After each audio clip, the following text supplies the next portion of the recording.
오늘 본문의 말씀은 애굽에 자리를 잡고 있는 유다인들을 향한 하나님의 말씀입니다.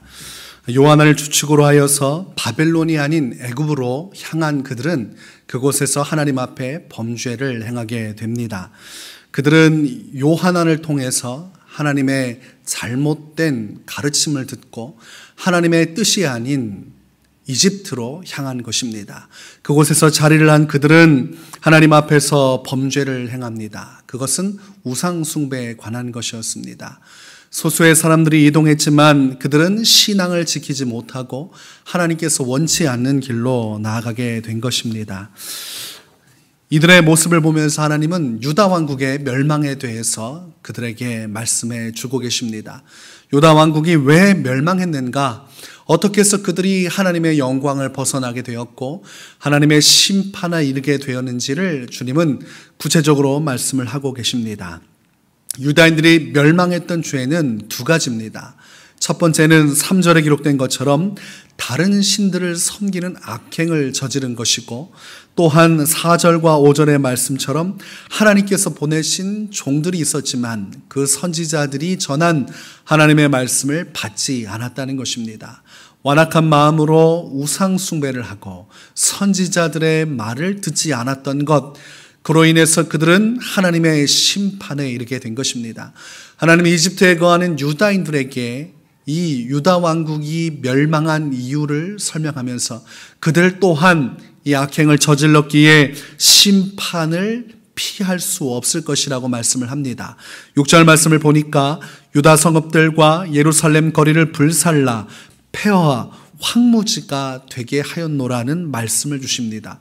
곧 이집트도 유다 땅처럼 이렇게 멸망하게 될 것을 의미하는 것입니다. 8절에 보니까 어찌하여 너희가 너희 손으로 만든 것으로 나의 노여움을 일으켜 너희가 가서 머물러 사는 애굽 땅에서 다른 신들에게 분향함으로 끊어버림을 당하여 세계 여러 나라 가운데에서 저주와 수치거리가 되고자 하느냐라고 말씀하고 있습니다. 그러니까 너희도 망할 것이라는 겁니다. 유다 왕국이 멸망한 것처럼 이집트에 머물고 있는 유다인들도 반드시 멸망하게 될 것이라고 예레미야를 통해서 주님은 선포하고 있는 것입니다. 반복되어지는 심판입니다. 이미 이집트에 머문 유다인들은 하나님께서 유다 왕국을 어떻게 멸망시키셨는지를 보았습니다. 자신들의 눈으로 보았고 그것을 통해서 교훈을 받았음에도 불구하고 이집트에 가서 하나님을 벗어나 생활하고 있습니다. 이는 그들이 여전히 하나님의 은혜를 깨닫지 못하고 있다는 것이며 그들이 왜 멸망했는지를 인지하지 못하고 있다는 것입니다. 우리가 어제 말씀에서 깨달은 것처럼 이스라엘 백성들은 하늘의 여왕을 자신들이 온전히 섬기지 못했기 때문에 이런 비극적인 일이 벌어졌다고 생각을 하고 있습니다. 그러니까 그들은 하나님 중심의 신앙을 회복하지 못하고 있고 도리어 하나님 외에 다른 것들을 의지하는 신앙을 가지고 있었다는 것입니다. 그로 인해서 그들은 이집트에서도 음란히 우상을 숭배하게 되었고 그것을 하나님은 심판하시겠노라 예레미야를 통해서 선언하고 계신 겁니다. 10절에 말씀하시기를 그들이 오늘까지 겸손하지 아니하며 두려워하지도 아니하고 내가 너희와 너희 조상들 앞에 세운 나의 율법과 나의 법규를 지켜 행하지 아니하느니라. 주께서 이렇게 말씀하십니다. 그들은 심판의 주체가 되시는 하나님을 인지하지 못하고 있습니다. 그들은 이집트를 의지하고 다른 신을 의지하면 안전할 것이라고 생각을 하고 있습니다. 그러나 성경에서 말하는 진리는 모든 심판의 주체는 하나님이라는 것입니다. 그러니까 하나님과 화목하지 않으면, 하나님과 더불어 회복되지 않으면 어디로 숨든 어느 것을 의지하든 심판은 피할 수 없습니다. 이집트에 숨어든 유다인들이 각 지역으로 흩어져서 자신들이 원하는 대로 우상을 숭배하고 자신들의 의지하고 싶은 이집트를 의지하고 있지만 하나님은 그것이 소용이 없노라고 말씀을 합니다. 어떻게든 임박한 심판은 진행될 것이라고 말하는 것입니다. 오늘 우리가 이 말씀을 통해서 영적인 지각을 가져야 됩니다. 우리의 인생에 있어서 우리가 의지하고 있는 이집트를 우리는 끄집어내서 모두 박멸해야 됩니다. 이것을 분명하게 하지 못하면 하나님의 심판을 누구도 피할 수 없는 것입니다.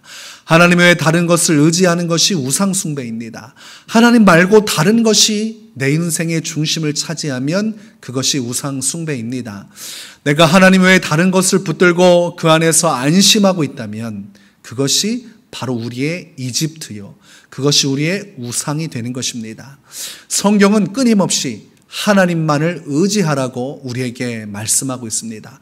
하나님을 의지하는 신앙을 잘 보여주는 것이 다윗입니다. 다윗은 시편 57편 1절에서 이렇게 고백합니다. 하나님이 내게 은혜를 베푸소서, 내게 은혜를 베푸소서. 내 영혼이 주께로 피하되 주의 날개 그늘 아래에서 이 재앙들이 지나기까지 피하리이다. 다윗은 이 재앙들이 지나기까지 오직 하나님의 그 품 안에서 자신은 두려움 없이 머물러 있겠노라 이야기를 합니다. 오직 하나님의 품 안에 거하는 것, 그것이 주님을 의지하는 것입니다. 여러분 지금 어디 품 안에 거하고 계십니까? 무엇을 의지하고 있습니까? 이 짧은 인생 우리의 소망은 무엇이 되고 있습니까? 우리가 의지해야 할 분은 오직 전능하신 하나님 한 분밖에 없습니다. 그분만을 의지하면 오늘 우리가 어떠한 환난과 위기가 닥쳐와도 우리는 흔들림이 없이 믿음으로 승리할 수 있습니다. 하나님께서 구원의 주체가 되시고 구원의 주관자가 되시기에 우리는 그 하나님 품 안에 머물러 있기만 하면 됩니다. 오늘 하루 살아가실 때 여러분의 인생의 이집트는 제하여 버리시기 바랍니다. 여러분이 하나님에 의지하는 모든 것들은 다 떼어내시기 바랍니다. 오직 오늘 하나님만을 의지하며 주 앞에 설 때 하나님의 구원이 함께할 것입니다. 여러분 이 말씀을 통하여 교훈을 받으십시오. 하나님 외에 다른 것을 의지하고 섬기는 자는 반드시 멸망하게 될 것이다. 하나님 외에 어떤 다른 신도, 다른 종교도 우리는 따를 수 없습니다. 이 마지막 시대에 코로나 바이러스가 집요하게 믿음의 길을 방해하지만 우리가 하나님을 의지한다면 주께서 그 날개 그늘 아래서 우리를 보호해 주실 것입니다. 오늘도 우리의 인생을 이끌어 가시는 주님을 확신하며 믿음으로 승리하시기를 주의 이름으로 축원합니다.